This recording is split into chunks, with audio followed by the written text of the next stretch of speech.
Okay, if the children are not born in Hong Kong, they have to independently live in Hong Kong for 7 years with a residence visa before they become eligible for the right of abode.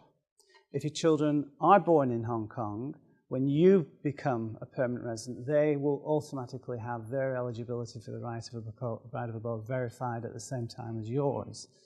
But with minors, because the right of abode is reflected in the issue of an identity card, and minors can only have their first identity card issued to them at the age of 11, effectively, the approval for the right of abode that they get is always manifested in an endorsement in their passport that says that eligibility for permanent residency has been verified, but only at the point of making the application for their identity card at the age of 11 or at the age of 18 when they get their adult identity card. So only at that point will the right of abode formally be granted to them, because they will independently have to show to the Immigration Department that they have been settled in Hong Kong throughout all the time that they've had their eligibility verified, and that they haven't broken their continuity of ordinary residence. Now, normally, if you remain here, your kids automatically get the Hong Kong identity cards issued to them.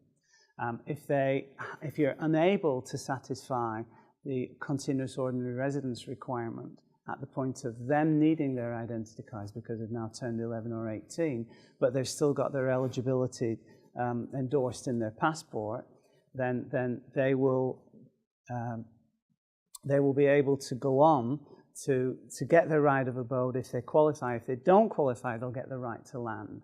And this actually happened to my children, because they were both born in Hong Kong.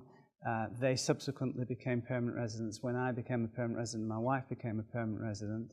And then at the end of 2000, we relocated our young family to Western Australia.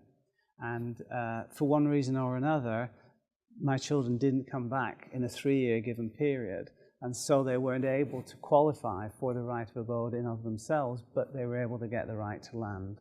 So effectively, if you have secured the right of abode yourself and they're born in Hong Kong, they will also get their eligibility verified at the same time as you, but once they go on to make their application for their identity cards at the age of 11 or 18, they will have to show that they've been continuously an ordinary resident, or they haven't been absent for less than, they've been in Hong Kong for at least one occasion in a 3-year given period.